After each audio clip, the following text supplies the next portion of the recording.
Imagine a student walking through a crowded hallway at school. Friends are laughing nearby, conversations are happening all around, but they don't feel part of it.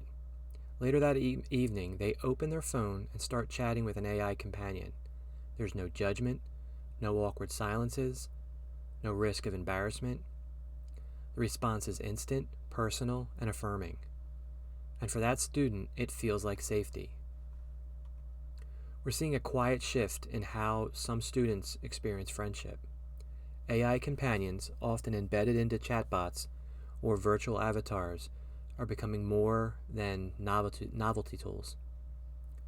They are offering students something they don't always get in real life: complete emotional control, reliability, and the comfort of being heard without interruption or consequence. For young people navigating the intensity of social dynamics, academic pressure, and digital overstimulation, these AI relationships are easy and predictable. This trend isn't happening in isolation. Many students today are growing up in environments where friendships are often curated through filtered photos and perfectly timed posts. They've been conditioned to believe that connection must be polished. An AI friend, then, becomes a low-risk alternative to messy, real-world relationships. There's no risk of being ghosted, left out of a group chat, or judged for what they say. The companion is always there, always responsive, and never critical. But this raises profound questions for educators, counselors, and families. What happens when a generation grows up preferring AI companionship because it's easier than human relationships?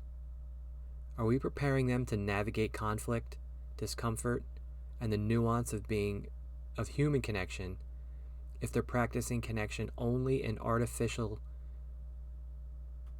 perfect environments? Let's be clear, students are not lazy or emotionally immature for turning to these tools. They are responding to a world that often feels overwhelming and judgmental. But their preference for AI friends reflects something deeper: a need for safety, stability, and affirmation that we as adults must recognize and respond to. Schools play a vital role here. Teachers and counselors must create space for emotional learning that acknowledges why students are drawn to AI friends in the first place. Instead of shaming that choice, we need to ask why students feel more comfortable confiding in an algorithm than in a peer or trusted adult. From there, we can begin to build programs that teach emotional literacy, communication skills, and resilience in real relationships. In classrooms, this might look like role-playing conversations, unpacking misunderstandings and peer dynamics, or even discussing the pros and cons of AI friendship openly. When students feel seen and safe in the human connections they already have, the allure of AI companionship doesn't disappear, but it becomes one option rather than a lifeline. This isn't about banning the technology or pretending it doesn't exist.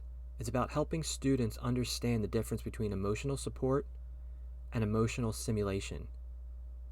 An AI might mirror our words, but it cannot share the joy of a spontaneous joke, the awkward beauty of a heartfelt apology, or the deep trust built through time and tension.